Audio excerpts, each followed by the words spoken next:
Harry Potter, Deconstructing All the Storytelling Tropes. Have you ever waited for a letter from Hogwarts?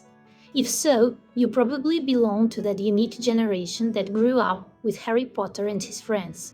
Rowling's series about the magical world now tops the tops of the most popular books and must-read books.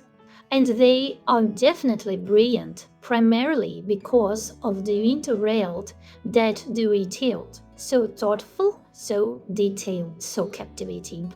But I consider myself and other kids born in the 90s the luckiest of all. I was 9 when I read the first book about the boy who survived, and 16 when I finished the huge volume concluding the story in one day. Harry, Ron, and Hermione seem so close, and they really helped me cope with growing up and shaped my worldview.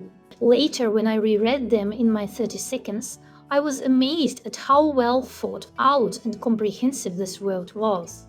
It was its detail and truthfulness that I consider the franchise's success. I would like to break down the Harry Potter books and films from the point of view of storytelling and screenwriting, to highlight some important points and reveal facts that you may not have known. Of course, I won't be able to cover everything in one text. That's why I'm planning a series of articles on different topics, but hopefully I'll have a more or less understandable basic breakdown. You understand, it's not easy to take apart a franchise of 7 books and 8 films, but let's give it a try.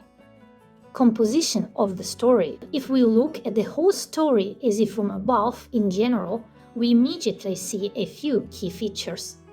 Firstly, each book is 1 year in the life of Hogwarts School of Witchcraft and Wizardry. All the books, except the last one, follow a scheme. Summer at the Dursleys, train to Hogwarts, lessons and adventures, Christmas, exams, battle, leaving for the holidays. The first 2 chapters are a summary of the story so far for new readers, until book 6. There, Rowling has already decided that people brave enough to start a series of books from the middle can figure it out for themselves. Secondly, all the titles are written according to the formula X and Y of Z, Harry Potter and the Prisoner of Azkaban, for example. And this technique has become a trademark of Rowling's franchise and a marker of plagiarism. Harry Potter is quite a textbook story in terms of characters and their archetypes. We have a main character, Harry, who is on his hero's path.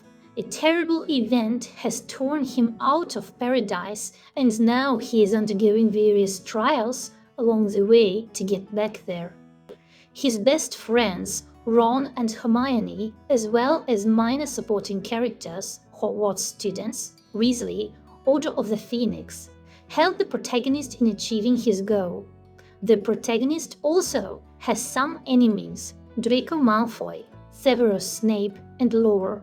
Voldemort is the big bad, a big evil that endangers the lives of not only Harry and his friends, but the entire world, and of course only Harry can defeat him. But the big bad is opposed by the big good in the person of Professor Dumbledore, one of the greatest readers of this world. That is, if you need to explore a standard and understandable epic plot for most people, you can without a doubt take Harry Potter as a basis. This is because Rowling is a philologist by training, and she has shaped her style on classic works and fairy tales, which often have a similar, though less global, structure. Lord of the Rings comes to mind. Of course, if you look at the composition in detail, you can see many more elements repeated from book to book. For example, in the first 5 books, Harry always learns about the new defense against the dark arts teacher before the class starts. And the 6th one he already knew. All that every book has red herring, a clue that leads us to a false clue. Like how in the 2nd book, Harry kept thinking it was Malfoy who was the heir to Slytherin, and he discovered the Chamber of Secrets. Write in the comments what such common points in each book you saw. Rowling originally planned such length and complexity of the story. That's why there are a lot of Chekhov's guns. seemingly insignificant moments at first that shoot out only later and play a role in the plot. J.K. Rowling carefully kept her tale from spoilers and revealed it in secret only to Alan Rickman, who played Snape. He asked for it himself in order to better understand the character's motivation. And one of the confirmations is the most obvious clue to the denouement of Book 7.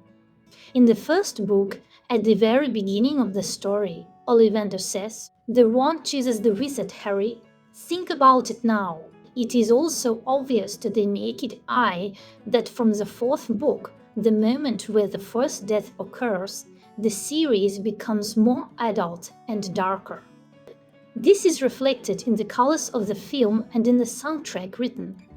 The readers become older, the events in the universe become scarier, and the second magical war begins. But as in any good fairy tale, good is bound to triumph over evil, and love will light up the world even in the darkest times.